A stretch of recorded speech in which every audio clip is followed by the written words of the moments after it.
Limité à 2%, c'est un problème. Pourquoi? Parce qu'on va faire payer par les propriétaires qui eux-mêmes subissent cette même indexation. Je vais vous donner un exemple, vous allez tout de suite comprendre, Fabrice Grosfilet.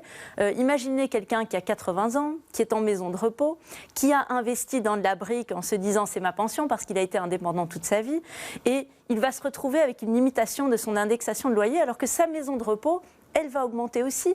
Et son prix compte immobilier va augmenter aussi parce que le revenu cadastral, lui, est indexé. Que peut faire la région? Bien, la meilleure chose qu'elle puisse faire, c'est corriger cette absence de concurrence dont on vient de parler pour qu'il y ait déjà plus d'offres et que ça coûte moins cher et que le bruxellois ait le choix. Mais tout ça part du problème de l'énergie.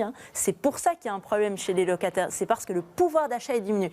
Et la deuxième chose, c'est qu'il faut enfin créer du logement de manière structurelle. Donc il faut qu'il y ait plus d'offres. Et comment faire pour qu'il y ait plus d'offres? C'est travailler davantage avec le secteur privé, donc avec les agences immobilières sociales par exemple, et trouver toute une série d'incitants. Mais ce sont des solutions sur lesquelles le gouvernement bruxellois aurait déjà dû travailler depuis 15 ans. Et donc c'est vrai, ça prend un tout petit peu plus de temps, mais je ne voudrais pas faire croire aux Bruxellois qu'un chèque ponctuel va résoudre leurs problèmes, alors qu'en fait, ce qui va le résoudre, c'est de travailler structurellement sur davantage de logements à Bruxelles pour faire diminuer le coût du loyer.